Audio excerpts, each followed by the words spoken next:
ओम शांति। आज की अव्यक्त मुरली 22 अक्टूबर सन 1970 से लिया गया है, जिसका शीर्षक है फूल की निशानी, फ्लॉलेस अर्थात दोष रहित। मास्टर जानी जाननहार बने हो, मास्टर नॉलेज फूल बने हो, मास्टर नॉलेज फूल बनने से सर्व नॉलेज को जान गए हो। मास्टर नॉलेज फूल, मास्टर जानी जाननहार बन गए हो व बन रहे हो, अभी तक बन रहे हो। नॉलेज फूल बन गए व नॉलेज फूल बन रहे हो, नॉलेज फूल बन रहे हो व ब्लीसफुल अर्थात आनंददायक बन रहे हो व बन गए हो। बच्चे कहते बन रहे हैं, बाप दादा कहते जहां तक अंतिम स्टेज साकार रूप में देखी, वहां तक नॉलेज फूल जानी जाननहार बने हो। साकार बाप के समान बनने में अंतर रहा हुआ है, इसलिए फूल नहीं कहते हो। कहाँ तक फूल बनना है, उसका एग्जाम्पल स्पष्ट है ना। ज्यादा मास्टर रचयिता के नशे में रहते हो व रचना के किस नशे में ज्यादा समय रहते हो। आज ये प्रश्न क्यों पूछा? आज सर्व रत्नों को देख और परख रहे थे कि कहाँ तक फ्लॉलेस हैं अर्थात फुल हैं। अगर फुल नहीं तो फेल। तो आज फुल और फेल की रेखा देख रहे थे, तब प्रश्न पूछा कि फुल बने हो। जैसे बाप की महिमा है, सभी बातों में फुल है ना, तो बच्चों को भी मास्टर नॉलेज फुल तो बनना ही है। सिर्फ नॉलेज में नहीं, लेकिन मास्टर नॉलेज फुल। इसलिए प्रश्न भी पूछा कि मास्टर नॉलेज फुल बने हो। मास्टर तो हो ना, मास्टर नॉलेज फुल में भी ना हो सकती है क्या? अगर आपके दो हिसाब हैं, तो बाप दादा के भी दो राज हैं। आज एक एक में तीन बातें विशेष रूप से देख रहे थे। आज अमृत वेले की दिनचर्या सुना रहे हैं कि क्या देख रहे थे। आज बाप दादा ने एक एक रत्न की तीन बातें देखी। वह कौन सी? यह भी एक ड्रिल कराते हैं। आज तीन बातें यह देख रहे थे। एक तो हर एक की लाइट, दूसरा माइट और तीसरा राइट। राइट शब्द के दो अर्थ हैं। एक तो राइट यथार्थ को कहा जाता है, दूसरा राइट अधिकार को कहा जाता है। राइट अधिकारी भी कितने बने हैं और साथ साथ यथार्थ रूप में कहाँ तक है? तो लाइट, माइट और राइट, यह तीन बातें देख रहे थे।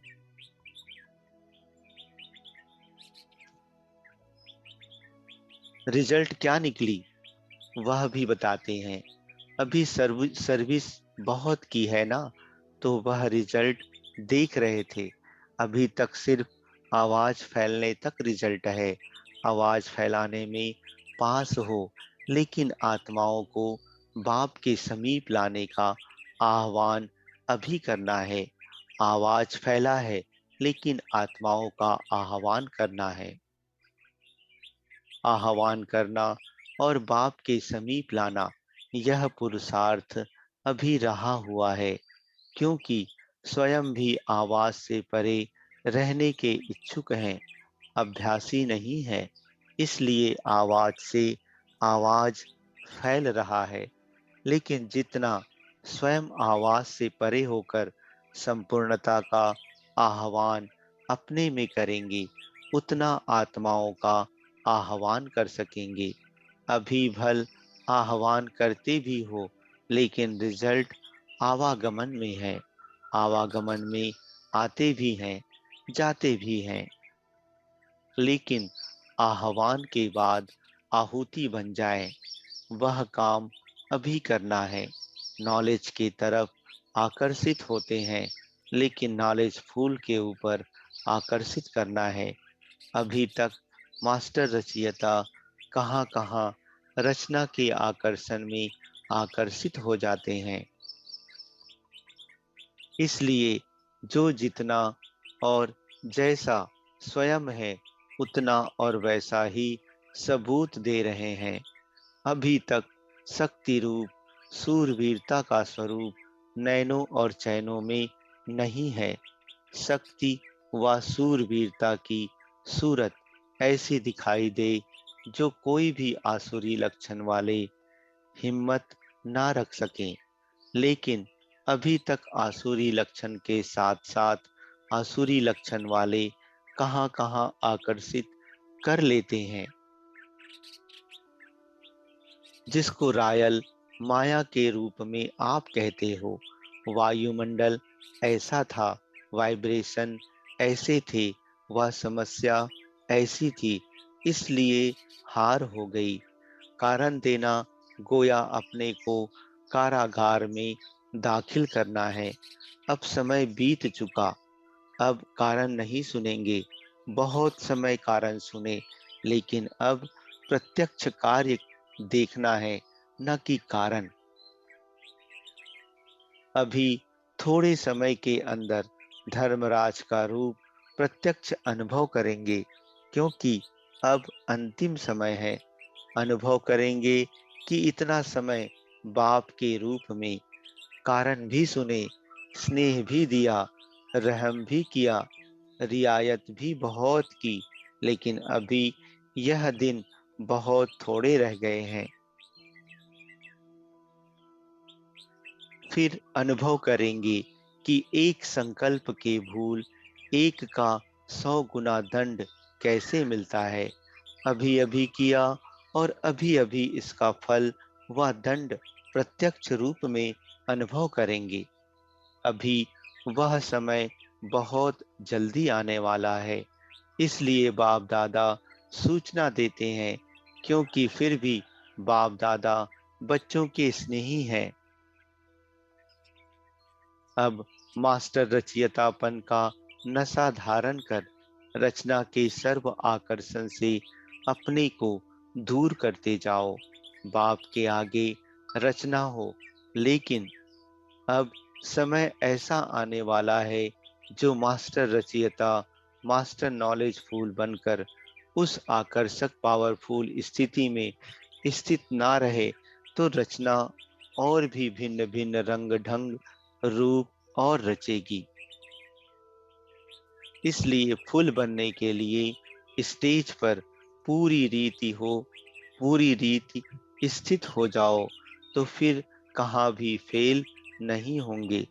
अभी बचपन की भूलें, अलबेलेपन की भूलें, आलस्य की भूलें, बेपरवाही की भूलें रही हुई हैं। इन 4 प्रकार की भूलों को ऐसे भूल जाओ जैसे सतयुगी दुनिया में भूल जाएंगे। तो ऐसा पावरफुल शक्ति स्वरूप, शस्त्रधारी स्वरूप, सदा जागती ज्योति स्वरूप अपना प्रत्यक्ष रूप दिखाओ। अभी आपके अपने अपने भक्त आप गुप्त वेशधारी देवताओं को फिर से पाने के लिए तड़प रहे हैं। आपके संपूर्ण मूर्त प्रत्यक्ष होंगे, तब तो आपके भक्त प्रत्यक्ष रूप में अपने इष्ट को पा सकेंगे। अभी तो कई प्रकार के हैं, भल आवाज सुनेंगे, लेकिन यह भी याद रखना, एक तरफ आसुरी आत्माओं की आवाज और भी आकर्षक तथा फुल फोर्स में होंगी, दूसरी तरफ आपके भक्तों की आवाज भी कई प्रकार से और फुल फोर्स में होंगी। अभी प्रत्यक्ष रूप में क्या लाना है और क्या नहीं लाना है, वह भी परखना बुद्धि का काम है। इसलिए अभी रियायत का समय गया। अभी रूहानियत का समय है। अगर रूहानियत नहीं होगी तो भिन्न भिन्न प्रकार की माया की रंगत में आ जाएंगे। इसलिए आज बाप दादा फिर भी सूचना दे रहे हैं, पैदा हो और वहां ही खत्म कर दें तो वृद्धि ना हो। जैसे मिलिट्री मार्शल पहले एक सीटी बजाते हैं, फिर लास्ट सीटी होती है फाइनल। तो आज नाजुक समय की सूचना की फर्स्ट सीटी है। सीटी बजाते हैं कि तैयार हो जाएं। इसलिए अभी परीक्षाओं के पेपर देने के लिए तैयार हो जाओ। ऐसे नहीं समझो, बाप दादा तो अव्यक्त है, हम व्यक्त में क्या भी करें। लेकिन नहीं, हर एक के एक एक सेकंड के संकल्प का चित्र अव्यक्त वतन में स्पष्ट होता रहता है। इसलिए बेपरवाह नहीं बनना है, ईश्वरीय मर्यादाओं में बेपरवाह नहीं बनना है, आसुरी मर्यादाओं व माया से बेपरवाह बनना है, ना कि ईश्वरीय मर्यादाओं से बेपरवाह बनना है। बेपरवाही का कुछ कुछ प्रवाह वतन तक पहुंचता है। इसलिए आज बाप दादा फिर से याद दिला रहे हैं, संपूर्णता को समीप लाना है, समस्याओं को दूर भगाना है और संपूर्णता को समीप लाना है। कहाँ संपूर्णता के बजाय समस्याओं को बहुत सामने रखते हैं। समस्याओं का सामना करें तो समस्या समाप्त हो जाए। सामना करना नहीं आता है तो एक समस्या से अनेक समस्याएं आ जाती हैं। समस्या को फौरन समाप्त कर देंगे तो फिर वंश पैदा नहीं होगा। अंश रहता है तो वंश होता है। अंश को ही खत्म कर देंगे तो वंश कहाँ से आएगा। तो समझा, समस्या के बर्थ कंट्रोल करना है। अभी इशारे में कह रहे हैं, फिर सभी प्रत्यक्ष रूप में आपकी स्थिति बोलेगी। छिप नहीं सकेंगे। जैसे नारद की सूरत सभा के बीच छिप सकी। अभी तो बाप गुप्त रखते हैं, लेकिन थोड़े समय के बाद फिर गुप्त नहीं रह सकेगा। उनकी सूरत सीरत को प्रत्यक्ष करेगी। जैसे साइंस में आजकल इन्वेंशन अर्थात आविष्कार करते जाते हैं, कोई भी गुप्त चीज स्वतः ही प्रत्यक्ष हो जाए, ऐसे ही साइलेंस की शक्ति का भी स्वतः ही प्रत्यक्ष रूप हो जाएगा। कहने व करने से नहीं होगा। समझा। तो भविष्य समय की सूचना दे रहे हैं। इसलिए अब नाजुक समय का सामना करने के लिए नाजुकपन छोड़ना है, तब ही नाजुक समय का सामना कर सकेंगे। अच्छा, हर्षित मुख रहने का जो गुण है वह पुरुषार्थ में बहुत मददगार बन सकता है। जैसे सूरत हर्षित रहती है, वैसे आत्मा भी सदैव हर्षित रहे। इस नेचुरल गुण को आत्मा में लाना है। सदा हर्षित रहेंगे तो फिर माया की कोई आकर्षण नहीं होगी। यह बाप की गारंटी है, लेकिन वह तब होगा जब सदैव आत्मा को हर्षित रखेंगे। फिर बाप का काम है माया के आकर्षण से दूर रखना। यह गारंटी बाप आपसे विशेष कर रहे हैं, क्योंकि जो आदि रत्न होते हैं उन्हों से आदि देव का विशेष स्नेह होता है। तो आदि को अनादि बनाओ। जब अनादि बन जाएंगे तो फिर माया की आकर्षण नहीं होगी, समस्याएं सामने नहीं आएंगी। जब बाप का स्नेह स्मृति में रहेगा तो सर्वशक्तिमान के स्नेह के आगे समस्या क्या है? कहाँ वह स्नेह और कहाँ समस्या? वह राई, वह पहाड़, इतना फर्क है। तो अनादि रत्न बनने के लिए सर्वशक्तिमान की शक्ति और स्नेह को सदैव साथ रखना है।